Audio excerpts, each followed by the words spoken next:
Good morning class 7।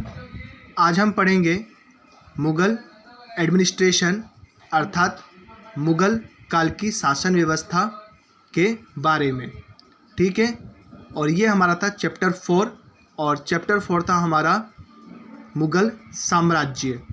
ठीक है, तो मुग़ल एडमिनिस्ट्रेशन का मतलब होता है कि मुग़ल काल की शासन व्यवस्था किस प्रकार की थी। तो मुग़ल काल की जो शासन व्यवस्था थी वो फ़ारसी और भारतीय, ठीक है, दोनों का क्या थी, मिश्रण थी। अर्थात मुग़ल जो शासन व्यवस्था है उसमें फ़ारसी और भारतीय दोनों प्रकार की जो शैली है वो देखने को मिलती है। ठीक है, और जो राजा होता था, ठीक है, उसे जनता क्या मानती थी, भगवान मानती थी। ठीक है, और जो राजा होता था, जो सम्राट होता था, ठीक है, वो क्या होता था, अपनी सेना का सुप्रीम कमांडर होता था। अर्थात वो क्या होता था, सेनापति, जिसे हम कहते हैं सर्वोच्च स्थान प्राप्त होता था। और जनता उसे क्या मानती थी, भगवान मानती थी। किसको, राजा को। और जो सम्राट होता था उसका भी ये कर्तव्य होता था कि वो जनता की क्या करे, रक्षा करे। जैसे कि अकबर और हुमायूं दोनों का ये मानना था कि जो जनता है उसकी रक्षा करना एक सम्राट का या राजा का कर्तव्य होता है। ठीक है, और इसने जो मुग़ल साम्राज्य था, इस मुग़ल साम्राज्य में कुछ विशेष प्रकार की उपाधि जो थी वो लोगों को दी गई थी। ठीक है, इसके बारे में हम बाद में पढ़ेंगे। इससे पहले हम पढ़ते हैं दीवाने आम और दीवाने खास क्या है। ठीक है, किले में निर्मित एक विशेष स्थान होता था, दीवाने आम और दीवाने खास। ठीक है, कि जो भी किला बनता था उस किले में दीवाने आम और दीवाने खास होता था। ठीक है, ये एक ऐसा स्थान होता था जहाँ पर विशिष्ट उच्च पद अधिकारी, विदेशी दूतावास, ठीक है, राजाओं आदि का स्थान होता था। ठीक है, और जो मुग़ल शासन काल में शासन को सुचारू रूप से चलाने के लिए कुछ विशेष उपाधि दे रखी थी। ठीक है, सबसे पहले हम पढ़ते हैं वज़ीर और वकील। ठीक है, वज़ीर का जो स्थान होता था वो राजा के बाद सर्वोच्च पद होता था। ठीक है, तो राजा के बाद जो सबसे सर्वोच्च पद होता था वो किसका होता था, वज़ीर और वकील। ठीक है, तो हम इसे दीवान भी कह सकते हैं, वज़ीर और दीवान। ठीक है, और दीवान का कार्य ही क्या था, वित्त मंत्रालय देखता था। ठीक है ना, तो क्या करता था, ये वित्त मंत्रालय देखता था, जितना भी जो फाइनेंशियल इश्यूज़ है, ठीक है, या कोई कर वसूलना है या फिर कोई आपकी आय जो है उसका लेखा जोखा, वो कौन करता था, वज़ीर या फिर वकील, जिसे हम क्या कहते हैं, दीवान। ठीक है, और जो अकबर के समय में तोडरमल जो था वो क्या था, दीवान था। ठीक है, वो पूरा का पूरा वित्त मंत्रालय देखता था अकबर का। कौन, तोडरमल, है ना। फिर इसके बाद आता है Mir Bakhshi, look after the army and military requirement.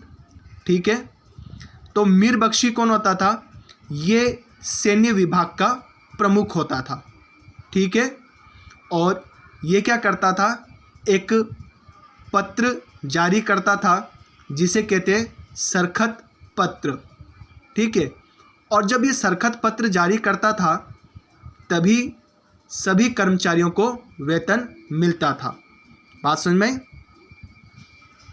सरखत पत्र, और सरखत पत्र जारी करने के बाद ही सभी कर्मचारियों को क्या मिलता था, वेतन मिलता था।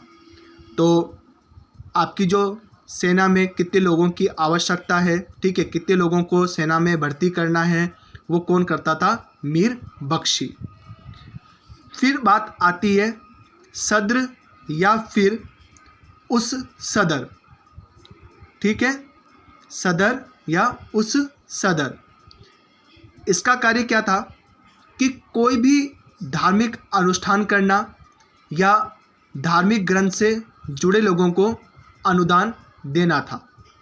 ठीक है, यदि कोई धार्मिक अनुष्ठान हो रहा है, ठीक है, तो उसके लिए अनुदान देने का कार्य कौन करता था? ये करता था आपका चीफ सदर। ठीक है, जिसे उस सदर भी कहते हैं।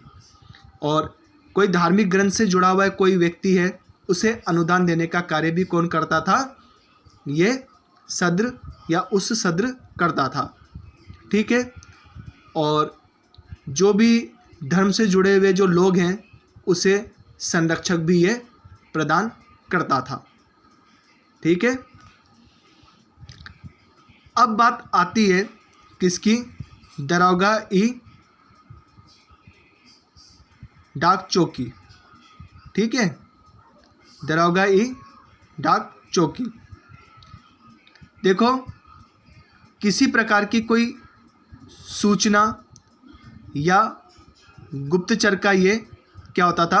प्रधान होता था। ठीक है, तो किसी भी प्रकार के राज्य में है, राज्य से बाहर है, ठीक है, उस प्रकार की सूचना लाकर राजा को देना। ठीक है, और इसके अंडर में गुप्तचर रहते थे। ठीक है, जो राजा जो उसके राज्य जो होता था उसकी पूरी क्या रखता था? ये सूचना रखता था। ठीक है, फिर है दीवाने तान। ये क्या करता था कि जो जागीर से संबंधित जो भी मसला होता था उसका क्या करता था? निपटान करता था। ठीक है, तो जागीर से संबंधित जो भी मसला होता था उन सबको देखने का कार्य कौन करता था? दीवाने तान। ठीक, देखो, फिर इसके बाद में आता है आपका मनसबदारी सिस्टम। ठीक है, तो मनसबदारी प्रथा क्या है? अब देखो कि जो ये मनसबदारी जो प्रथा है, ठीक है, वो एक विदेशी प्रथा है। ठीक है, विदेशों से ली गई है। इसमें क्या होता था कि जिस व्यक्ति की जितनी अधिक जात होती थी, ठीक है, जात का मतलब यहाँ पर क्या है? पद या फिर व्यक्तिगत पद। बात समझ में आई? कि उस समय क्या होता था कि सैन्य और गैर सैन्य दोनों प्रकार के लोगों को कोई ना कोई पद दिया जाता था। ठीक है, तो मनसबदारी एक ऐसी व्यवस्था थी जिसमें जो मनसब होता था, ठीक है, उसकी जात के आधार पे उसे क्या मिलता था? वेतन मिलता था। तो यहाँ पे जात का मतलब क्या है? व्यक्तिगत पद। ठीक है, तो जितना ऊंचा पद होता था उतना ही अधिक क्या मिलता था? वेतन मिलता था। ठीक है, बात समझ में आया?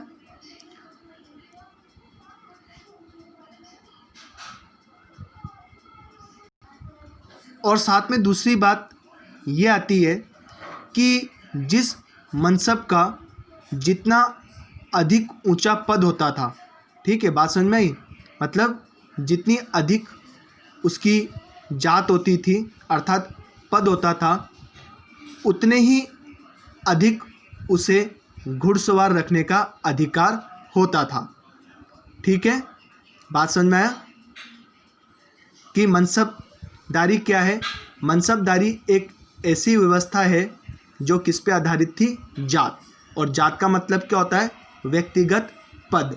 तो जितना ऊंचा पद होता था उतना ही अधिक उसे क्या मिलता था? वेतन दिया जाता था, और उतना ही अधिक उसे मनसब भी दिया जाता था। ठीक है, तो मनसब में क्या किया जाता था कि जितना ऊंचा उसका पद होता था या जितनी अधिक उसकी जात होती थी, उसके अनुसार उसे घुड़सवार रखने का अधिकार होता था। ठीक है, अब देखो कि जो मुग़ल काल था, इस मुग़ल काल में जो घोड़े होते थे उसी पे क्या जाता था, उन्हें दागा जाता था। ठीक है, और प्रत्येक एक घुड़सवार पर 2 घोड़े होते थे।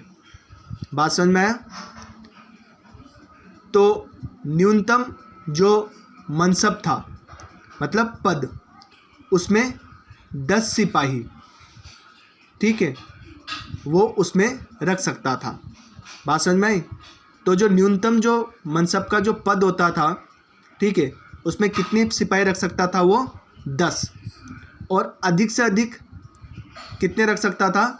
10,000।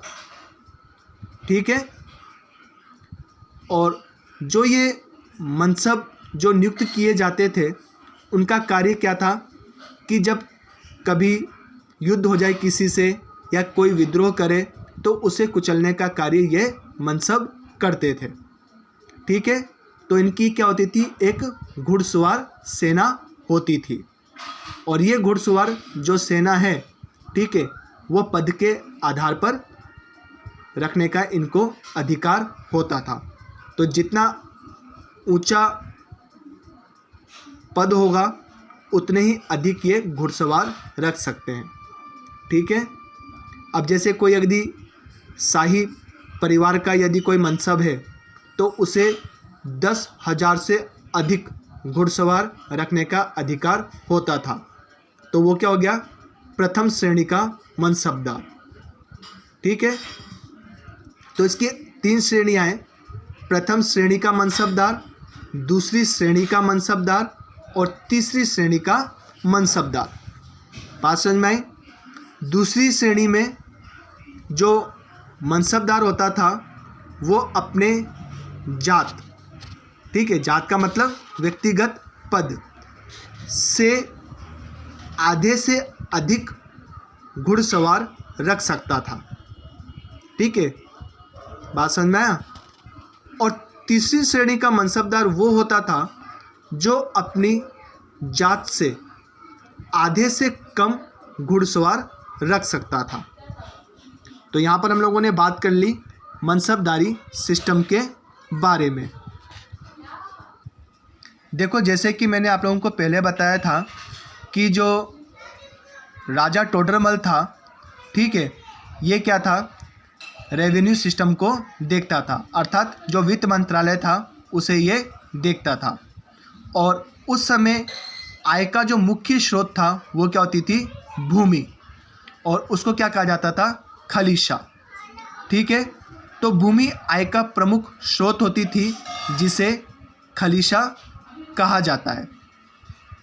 1580 ईस्वी में अकबर ने देहशाला नाम की नवीन कर प्रणाली शुरू की। इसे टोडरमल बंदोबस्त कहा जाता है। ठीक है, इसे भूमि को 4 भागों में बांटा गया। कितने भागों में बांटा गया भूमि को? 4 भागों में। देखो कौन सा है? पोलज, ठीक है, दूसरी परती, तीसरा चाचर, और थर्ड है आपका बंजर। तो पोलज का मतलब क्या है? इसमें रोज खेती होती है। परती का मतलब इसमें 1 या 2 साल के अंतराल में खेती होती है। चाचर का मतलब इसमें 4 साल के अंतराल में खेती होती है। और बंजर जिसमें किसी प्रकार की कोई खेती नहीं होती है।